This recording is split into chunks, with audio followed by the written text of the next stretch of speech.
Vamos a comenzar nuestra quinta y última clase de este seminario, El Estado de los Derechos Culturales, primero de la Diplomatura en Gestión y Promoción de Derechos Culturales.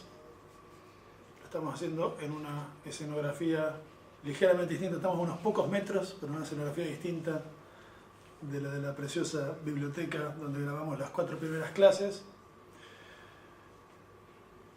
Quiero recordarles, solo para que tengamos en cuenta por última vez, antes de iniciar estos últimos 40-45 minutos, el recorrido que hicimos hasta aquí. Primero hicimos una consideración general sobre la idea de derecho y nos preguntamos por los problemas teóricos, políticos, filosóficos, conceptuales que tiene la idea de derecho. No voy a repetir lo que ya dijimos.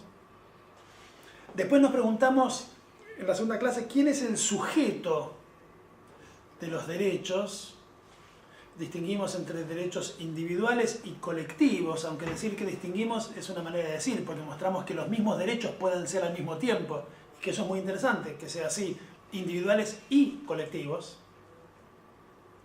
En la tercera clase discutimos o nos preguntamos qué pasa cuando dos derechos, sean dos derechos individuales, sean dos derechos colectivos, sean un derecho individual y un derecho colectivo, o qué pasa cuando tres derechos o muchos derechos en una cierta coyuntura, en una cierta encrucijada, colisionan. Uno puede decir que cuando pensamos la política en términos de derecho, y por lo menos en principio muchas cosas pueden ser postuladas como derechos o como posibilidades que aspiren a ser tenidas por derechos por toda la sociedad, siempre estamos en situaciones de colisiones o de enfrentamientos entre derechos reales, posibles, eventuales. ¿Cómo se piensa la política de ese modo? Eso es lo que tratamos de preguntarnos en nuestra tercera clase. En la cuarta nos metimos en un tema que nos va aproximando y que sobre el final nos llevó al asunto fundamental del que se van a ocupar ustedes durante toda la diplomatura y en el que nos vamos a meter un poquitito hoy, que es el problema de la cultura, o de los derechos culturales, o los derechos de la cultura, lo que nos obliga a reflexionar sobre esa palabrita y sobre lo que ella nombra, sobre lo que ella significa. Pero antes de eso hicimos una consideración sobre qué tipos específicos de derechos son esos derechos a los que le ponemos el calificativo de humanos. ¿Por qué algunos derechos son humanos y otros no? Dijimos, bueno, algunos no porque no son de seres humanos, son de la tierra, son de los animales. Hicimos algunas consideraciones sobre eso. Otros no, porque aún siendo de seres humanos, no los consideramos de la dignidad que queremos subrayar, acentuar, reforzar cuando un derecho decimos que es un derecho humano. Cuando un derecho decimos que es un derecho humano, le estamos levantando el precio. Cuando un derecho decimos que es un derecho humano, estamos diciendo no es un derecho de la misma envergadura, del mismo estatuto, de la misma dignidad que un derecho no humano, o que no calificamos como humano. Nos preguntamos, ¿cuáles fueron los derechos que a lo largo de la historia latinoamericana de las últimas décadas, una historia signada por las fortísimas dictaduras de los años 70, y que pensaron sobre el telón de fondo de esas dictaduras y de su recuerdo durante las décadas posteriores, llamamos humanos, y advertimos el modo en que nos fuimos desplazando durante esas décadas de una idea que yo llamé negativa, y me animé a llamar también liberal, creo que no está mal usada esa expresión, en los años de la posttransición, a una idea que yo llamé positiva o democrática, que no es necesariamente contradictoria de la anterior, sino que viene a sumarse a la anterior en los últimos años para decir que son derechos humanos no solamente aquellos derechos que el Estado violó en el pasado o sigue violando en el presente, sino también, además, sin perjuicio de eso que hay que seguir pensando, y ya lo dije pero lo quiero decir de nuevo, hoy más que nunca hay que seguir pensando en América Latina. Además de eso, digo, llamamos derechos humanos a un conjunto de derechos en relación con los cuales el Estado tiene una actitud, una actividad positiva. No es solo aquel al que le pedimos que no los viole, es aquel al que le exigimos que los garantice, ¿no? Y sobre el final de la vez pasada anunciamos el tema que vamos a tratar de desplegar hoy, que se refiere a los sujetos de esos derechos a los que llamamos humanos, en una consideración larga, digamos, larga en el tiempo, digamos, que nos llevó a pensar el problema de lo que sobre el final de la clase pasada llamábamos con una vieja palabra que, como ya dijimos, proviene del latín y trae consigo discusiones interesantísimas, apasionantes, que es la palabrita cultura. Cultura de cultus, dijimos, y de ahí viene por un lado la idea de culto, que supone siempre una forma de reflexión del presente en relación con su pasado, con nuestros mayores, con nuestros padres, a los que rendimos culto. Y de cultus viene también cultivo, ¿no? La cultura supone una mirada hacia el pasado, no hay cultura sin culto de los muertos, pero tampoco hay cultura sin apuesta por los que vendrán, sin cultivo de la tierra para dar de comer a los que vendrán. Y de ahí, y por extensión dijimos, sin cultivo del espíritu, sin cultivo de la educación, sin cultivo de las letras. De todo eso hablamos cuando hablamos de cultura. De todo eso hablamos cuando decimos un país cultivado, ¿no? Entonces me parece interesante esta doble valencia de la idea de cultura que mira para atrás y que mira para adelante. Y lo que tratábamos de sugerir sobre la vez pasada es que si la idea de cultura mira para atrás y mira para adelante, una reflexión sobre los derechos en términos de cultura no puede ser solamente una reflexión sobre los derechos culturales de los vivos. Que una reflexión sobre los derechos en términos de cultura nos obliga a poner también como sujetos de los derechos a los que ya no están y a los que todavía no llegaron. Sobre los primeros hemos pensado mucho en América Latina. Y yo quiero decir aquí que cuando decimos los que ya no están, por supuesto nos referimos a todos los que ya no están, pero con especial énfasis a algunos de los que ya no están. Quiero decir, toda cultura debe homenaje a sus muertos. Todos rendimos culto a nuestros mayores. Sea cual sea la razón por la que ya no están. La enorme mayoría de nuestros mayores ya no están porque envejecieron, se murieron, tenían el colesterol alto, se resfriaron. Ahora, algunos de los que ya no están por otro motivo, y a ellos les debemos y les rendimos un culto especial. Y esto es una idea muy antigua de la filosofía, de la literatura, de la tragedia. Yo creo haber mencionado en la clase anterior un texto que a mí me parece un texto precioso de la gran literatura clásica, antigua, griega, que es el discurso de Pericles a los soldados muertos que llegan a Atenas de la batalla y a los que Pericles rinde culto, rinde tributo, pronunciando un discurso que es un discurso muy interesante porque no es solo un discurso que habla sobre los muertos, es un discurso que habla sobre qué significa hablar de los muertos. Es en ese sentido, podría decir uno, un metadiscurso, una reflexión teórica acerca de los discursos fúnebres, que son un género fundamental de la cultura. Los discursos fúnebres son un género fundamental de la cultura. Y lo son en todos los casos, pero lo son especialísimamente en esos casos en que los muertos a los que rendimos culto a través de esos discursos son los muertos que murieron, como solemos decir, y esa expresión es siempre muy interesante y en América Latina tiene además un valor singular, los muertos que murieron por la patria. Morir por la patria, morir para que otros vivan dignamente, digamos. Morir, como dice Pericles, para que Atenas pueda seguir teniendo esta belleza y esta simplicidad y esta dignidad, ¿no? Ahora, entonces, esos muertos merecen un homenaje especial. Cuando los muertos llegan de la batalla, cuando los cadáveres llegan de la batalla, es una escena formidable esa, la hemos visto en 5.000 millones de películas de Hollywood.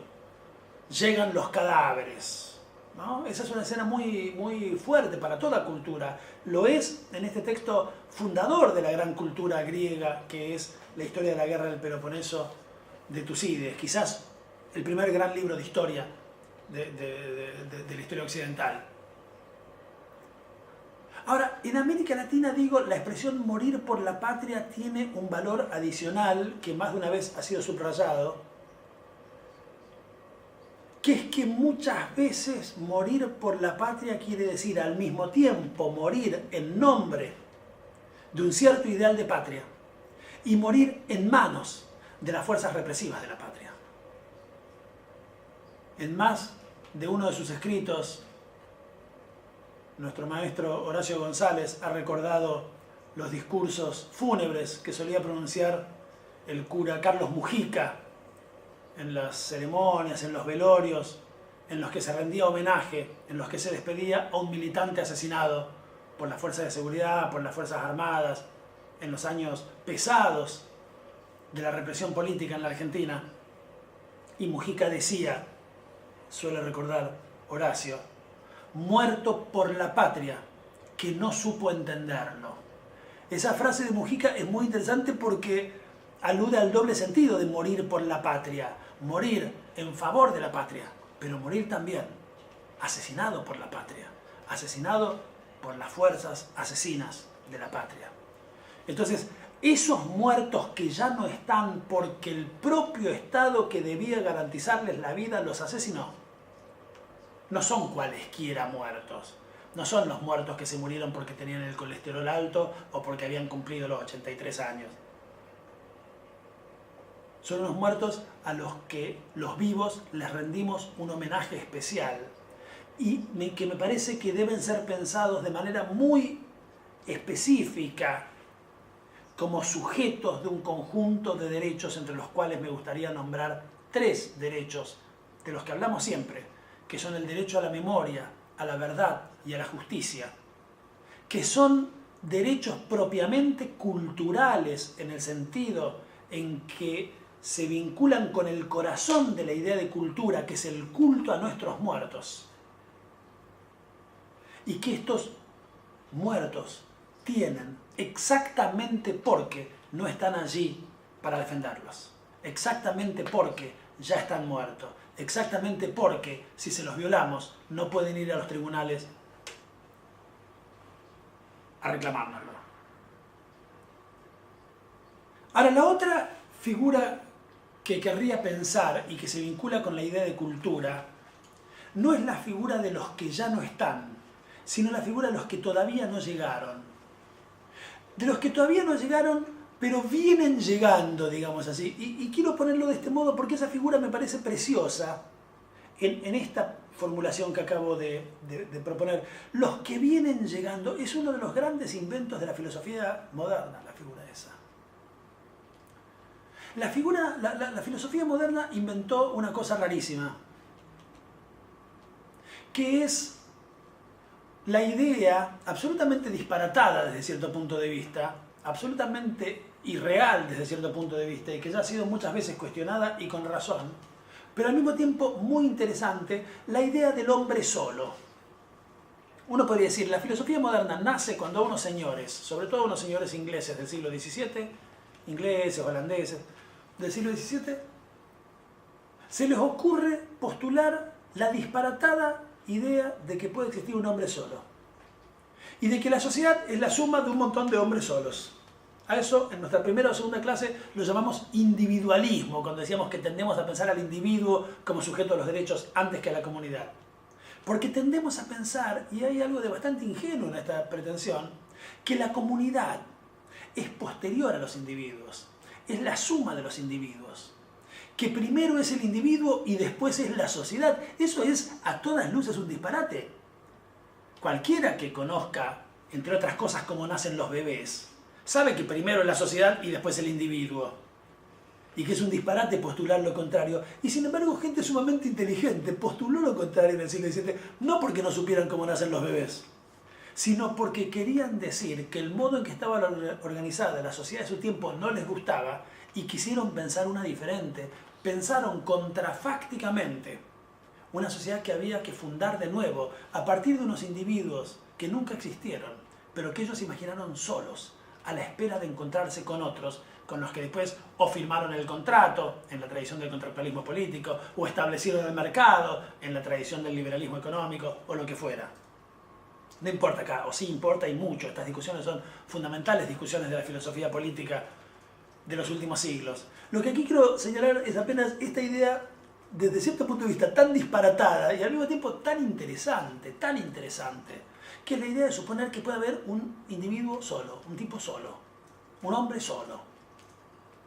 Una vez mi querido amigo Diego Tatián, que es un gran filósofo político cordobés, de lo más interesante, que durante muchos años organizó unos encuentros de filosofía política en la Universidad Nacional de Córdoba. Ahora es decano de esa facultad y tiene menos tiempo para organizar cosas, y hace muchos años que por culpa de eso no tenemos esos hermosos encuentros de filosofía política en los que siempre aprendíamos mucho. Los organizaba sobre temas muy interesantes y un año el tema fue la política y la soledad. Y discutimos, me acuerdo, durante 3 días sobre eso, sobre la idea de la soledad como punto de partida de la reflexión del hombre político moderno. Un hombre solo a la espera de otro. Y de repente, el otro llega. O mejor dicho, viene llegando. Hay una escena extraordinaria en la obra de Thomas Hobbes, que es un filósofo inglés del siglo XVII. Una escena muy poderosa. Hobbes nos dice, para pensar el origen de la política es necesario imaginar a un hombre que está solo y que de repente mira hacia el horizonte y ve que otro viene llegando. Viene de lejos y se acerca. Ese es el grado cero de la sociedad. Ese es el punto en el que empieza una reflexión entre la relación entre los hombres. No cuando los hombres ya están juntos, eso pasa después.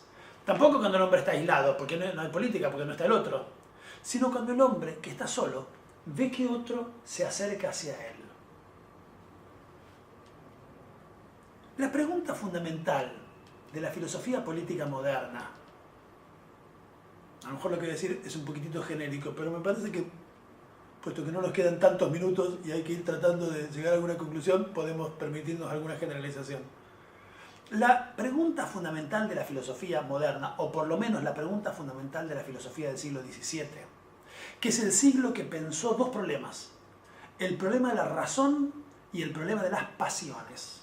El problema de las pasiones es un problema fundamental de la filosofía del siglo XVII. Y la pregunta fundamental de esa filosofía, yo la resumiría en la siguiente pregunta, y creo no equivocarme si digo que es la gran pregunta que se formulaban los filósofos del siglo XVII. ¿Con qué pasión el hombre que ve que otro llega hacia él recibe a ese otro?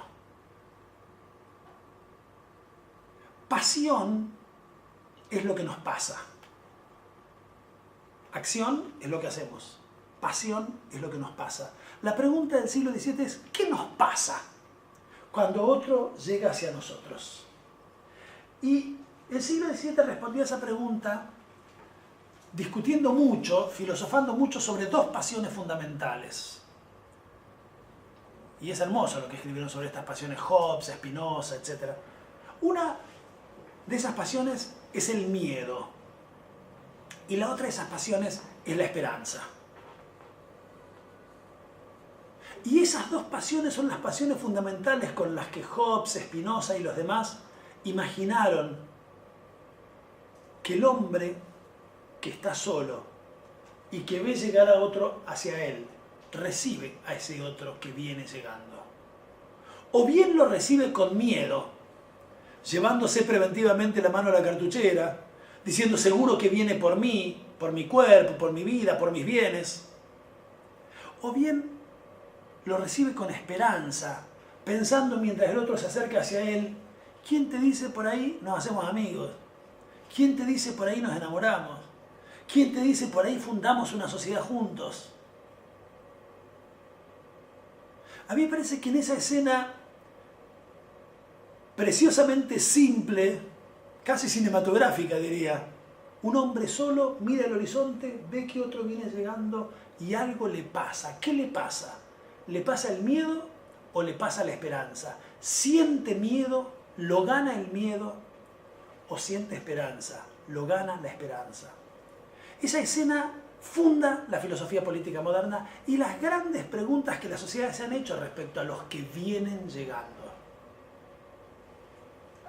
Por supuesto, ese venir llegando se puede formular de 2 maneras. Hay un llegar de otro lugar. La Argentina, por ejemplo, y muchos de nuestros países latinoamericanos recibieron a muchos que llegaron de otro lugar. y pensaron mucho ese venir llegando de los otros, de otro lugar. ¿Cuánto se escribió en la literatura argentina? ¿Cuánto se escribió en la literatura de muchos de nuestros países?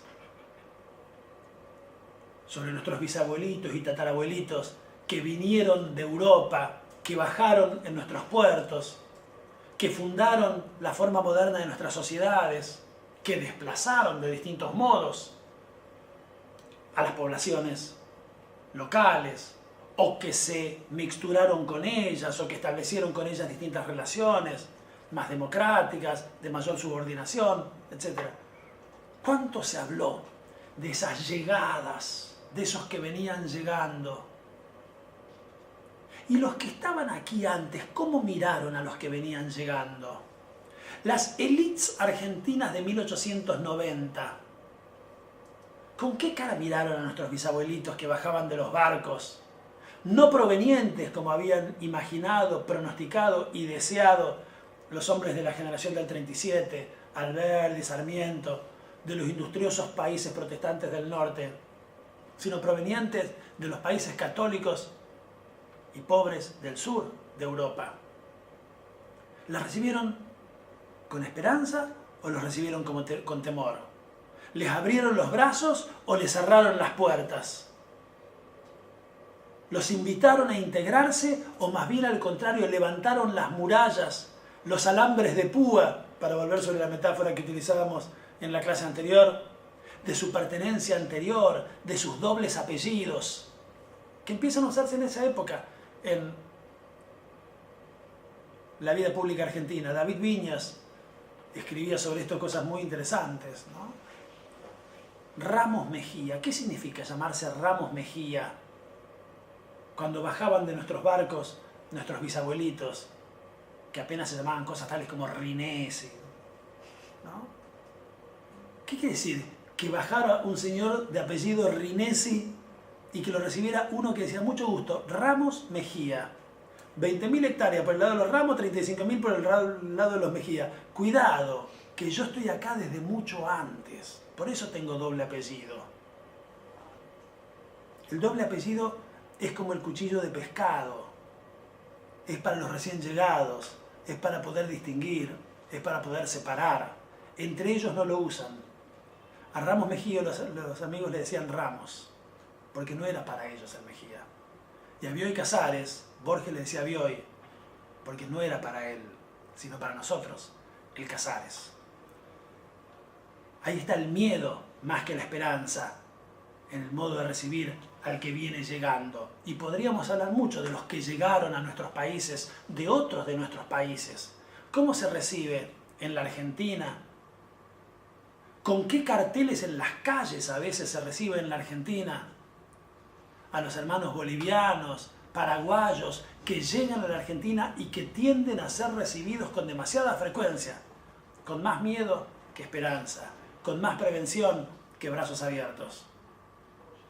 Hay allí un problema fundamental también para la cultura, para la posibilidad misma de integración de una sociedad.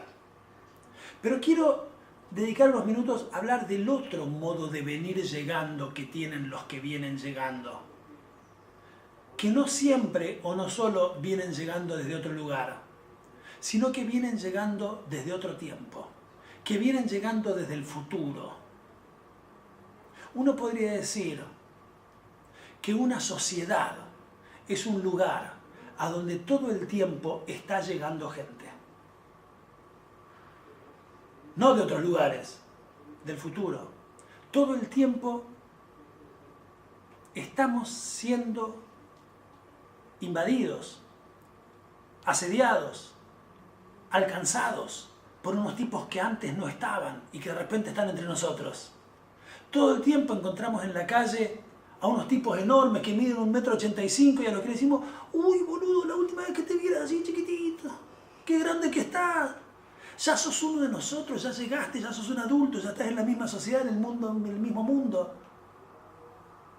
Esos que vienen llegando, de manera general los podemos llamar jóvenes. Nos plantean la misma pregunta fundamental. que se formulaban los filósofos políticos ingleses y holandeses del siglo XVII. A esos que vienen llegando, que los vemos venir llegando, ¿con qué pasión los recibimos? ¿Los recibimos con miedo, llevando preventivamente la mano a la cartuchera, cruzando por las dudas de vereda, preguntándonos dónde llevarán el arma blanca, pidiendo a los gritos la baja de la edad de imputabilidad, suponiéndolos a priori culpables de alguna cosa? ¿O los recibimos con esperanza, abriéndole los brazos, postulándolos como sujetos de derecho, poniendo entre esos derechos el derecho fundamental a la educación, es decir, a ser bien recibidos por esta cultura a la que llegan? A mí me parece que allí, si lo tuviera que decir de una manera muy simple, muy simplificada, posiblemente muy torpe, allí hay dos grandes proyectos políticos en nuestras sociedades. Me parece que nuestras sociedades se dividen en grandes proyectos políticos que miran hacia el pasado y que miran hacia el futuro, y que son en ese sentido proyectos políticos culturales, porque miran a los modos en los que rendimos culto o no a nuestros muertos, en que suponemos a nuestros muertos, a los que murieron por la patria, a los que murieron asesinados por la patria, o no sujetos de derecho a la memoria, a la verdad, a la justicia, que no son solamente derechos de los sobrevivientes, que no son solamente derechos de los que quedamos, que no son solamente derechos de los deudos, que son también derechos de aquellos que no están, y justo porque no están, se los debemos. Me parece que en relación con esos sujetos de derecho hay dos proyectos políticos en nuestras sociedades. ¿Son o no son sujetos de derecho esos que ya no están entre nosotros?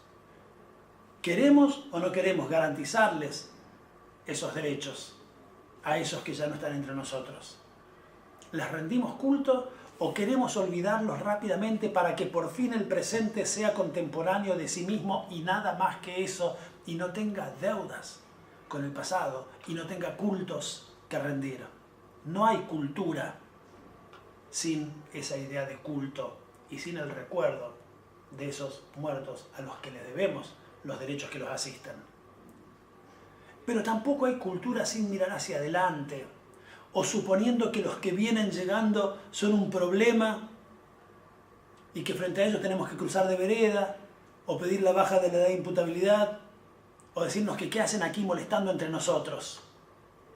Pensar a los que vienen llegando hoy mismo, y pensar más todavía quizás, porque es más difícil, a los que vienen llegando de dentro de mucho tiempo, a los que vienen llegando de un futuro muy remoto. No a los jóvenes a los que encontramos por la calle y le decimos, uy, la última vez que te vi eras re chiquito, sino a los que todavía no andan por la calle ni por ningún lado. A nuestros bisnietos y a nuestros tataranietos, a los que no vamos a conocer, pero a los que si pensamos como sujetos de derecho, los debemos pensar de un modo que organice nuestra vida en el planeta, en el presente. Yo no estoy seguro de que el argumento de los derechos de la Pachamama me convenza mucho. Eso es una limitación mía, no un problema de la Pachamama. Como decía David Viñas, ya que lo mencioné hace un momento, mis limitaciones, viejo, decía Viñas. Mis limitaciones. Bueno, esa es una limitación mía.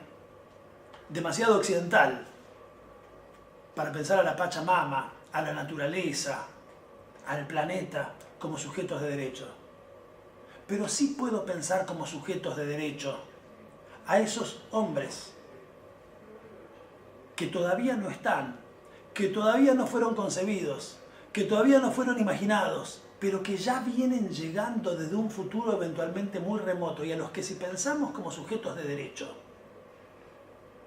y si esos derechos, o entre esos derechos incluimos, por ejemplo, el derecho a la vida, el derecho a un planeta respirable, el derecho a un mundo habitable, tenemos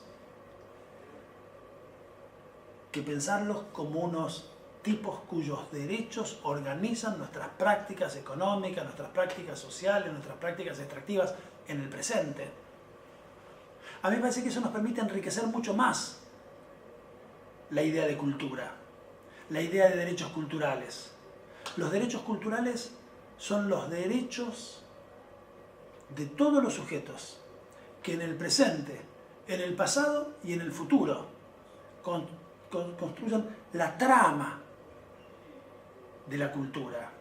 Un filósofo alemán, sociólogo alemán, de fines del XIX, comienzo del siglo XX, decía la tragedia de la cultura. La idea de tragedia a mí me parece interesante aquí y siempre. A mí me gusta mucho la idea de tragedia para pensar la política, porque nos permite pensarla en sus quiebres, en sus rupturas, en su desarmonía.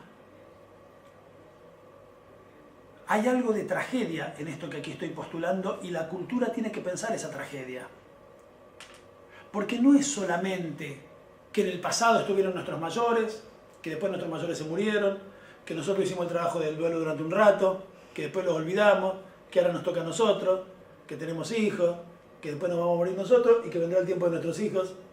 La cosa es mucho más complicada, porque nuestros muertos se murieron a veces muy violentamente y porque nosotros no terminamos de hacer, porque nunca se termina de hacer el trabajo del duelo por esos que ya no están. Y porque nuestros hijos no van a esperar a cuando les toque el turno, porque nunca toca el turno, porque el turno es parte de lo que se disputa en la política y por lo tanto no saben lo que quieren, pero lo quieren ya, y bien que hacen. Y por lo tanto el presente no es apenas un punto de pasaje entre el pasado y el futuro, es un punto de tensiones y de lucha entre los distintos rostros del pasado y los distintos rostros del futuro. Y a esa lucha es a lo que le damos el nombre trágico de cultura. La cultura no supone un pasaje armónico del culto a los muertos al cultivo de los que vienen. Supone la lucha y las tensiones entre las formas diversas, dramáticas, del recuerdo de esos que ya no están. Y no están porque han sido sacados violentamente de la historia. Y la llegada de los que vienen llegando, provocándonos en dosis que nosotros mismos no somos capaces de medir muy bien. Temor y esperanza, terror, pánico y la alegría de que vienen para reemplazarnos.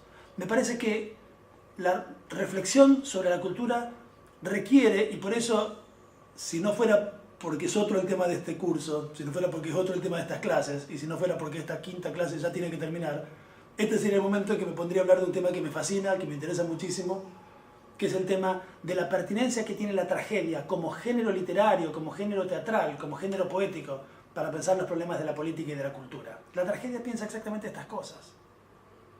Porque la tragedia piensa lo que una reflexión sobre la cultura tiene que pensar, lo que mi príncipe favorito, el príncipe Hamlet, de una remota Dinamarca de ficción, llamaba el tiempo y el mundo. Las dos palabras se dicen con una sola en el lenguaje de Hamlet, fuera de quicio. El tiempo fuera de quicio, el pasado contaminando el presente y habitándolo todavía con sus mandatos y requiriéndonos todavía un culto que forma parte de la cultura que tenemos que construir si queremos que esa cultura sea una cultura fundada sobre pilares de justicia. Y el futuro, que todavía no llegó, pero ya reclama sus fueros en un presente que también tiene que mirar hacia allí si no queremos destruirlo todo antes de que ellos lleguen. Bueno, me parece que una reflexión sobre el problema de los derechos culturales, de los derechos de la cultura, de los derechos de los hombres, de los derechos humanos, que no sea necia y que mire el conjunto del proceso histórico, debe tener en cuenta algunos de estos problemas de los que conversamos en estas 5 clases. De modo que terminamos aquí nuestro seminario, nuestros primeros 5 encuentros, y continúan ustedes con las materias, con las asignaturas, los seminarios que restan en la diplomatura. Muchas gracias.